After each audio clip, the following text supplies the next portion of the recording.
They sit like scars covering open wounds, tents and tarps across American cities like Washington, D.C., each a makeshift shelter for homeless people like Lilia.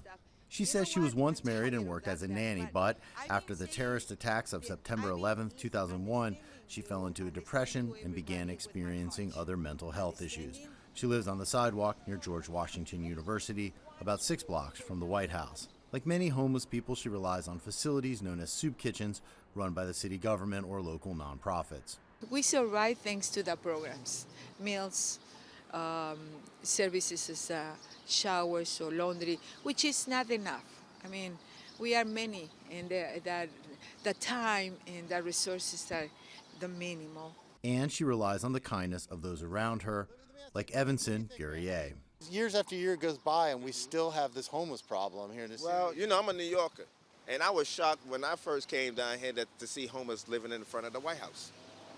And I don't know. I mean, some of the homeless people, brothers, just stay in the street. Advocates for homeless people say it's not that simple and that more resources, staffing, and housing options are desperately needed. But there's no doubt it's not easy for many homeless people to hold down a job or live in a shelter.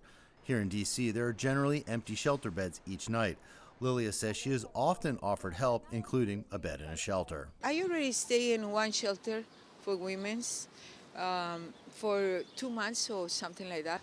It is nice because you have a place where you have a ceiling. They were so cool. They were nice, but it's not easy. You can have easily conflicts with people.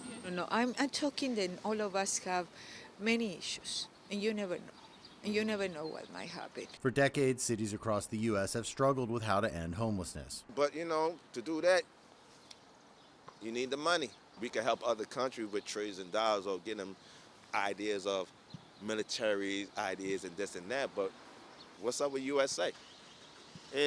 We here. We need y'all. Homeless people are easy to see, yet invisible to many of us. The sight of homeless people in big cities like Washington, D.C. is so common.